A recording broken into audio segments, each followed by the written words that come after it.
मुसलमान जिसको एक बीमारी कभी नहीं हो सकती थी, सबसे ज्यादा गोली बिक रही है ज़ैनेक्स की पाकिस्तान में। डिप्रेशन, मोमिन को कैसे डिप्रेशन हो सकता है? अल्लाह वाले को कैसे डिप्रेशन हो सकता है? तुमने तो पहाड़ जमीन एक कर दिए, माजी का रेफरेंस है तुम्हारा। तुम कैसे घबरा गए आगे से? तुम्हें क्यों मायूसी होगी? डाउट कहां से आ गई? जबकि पहला जुमला अल्लाह कुरान में कहता है इंसान और बंदे का ताल्लुक कायम ज़ालिकल किताबु ला रैब फीह से होता है। हम कैसे शक में आ गए? अगरचे वो बहुत आगे निकल गया है, अगरचे मद्दे मुकाबिल बहुत आगे निकल गया है, तो जिंदगी इन्हीं चीजों का नाम है बेटा। लोग तुझसे आगे चले जाएंगे, लोग तुझे पीछे छोड़ जाएंगे, क्योंकि तेरे पास वसाइल नहीं होंगे, तेरे पास असबाब नहीं होंगे, तेरे पास वो शोहरत नहीं होगी, वो तलक्की बिल कबूल नहीं होगी, लोग तुझे अब मानते नहीं होंगे, तेरा सिक्का बिकता नहीं होगा, तू लोगों की धड़कन नहीं होगा, तू किसी का एहसास नहीं होगा और किसी की फिक्र नहीं होगा। इन लम्हात में और इन वादियों में लीडर पैदा होता है, इन लम्हात में और इन घाटियों के अंदर एक इमाम और क़यादत जन्म लेती है, और इन्हीं औकात के अंदर एक रूह अपनी एक्सीलेंस को अटैच करने के लिए एक अहद उठाती है, एक अज़म बनाती है, एक कसद बनाता है, इरादा करता है, और उस इरादे को एक अमल की शक्ल इख्तियार करता है,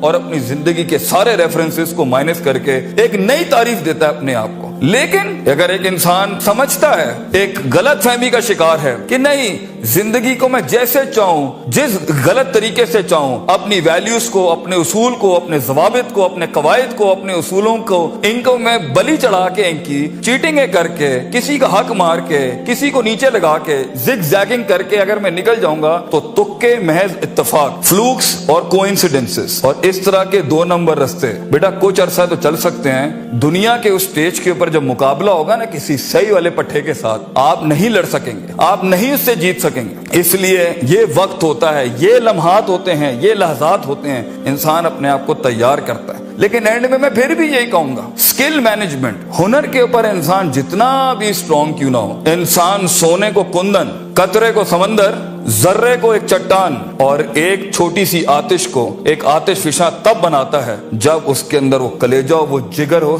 परसिस्टेंट रहने का, पेशेंट रहने का, साबिर रहने का, कंसिस्टेंट रहने का, कांस्टेंट रहने का, मुस्तकिल मिजाज रहने का, इस्तकलाल रहने का, कि I'll keep falling down and I'll keep moving forward, I'll keep falling down and I'll keep moving forward. He strikes his way in those storms that are meant to nail him down.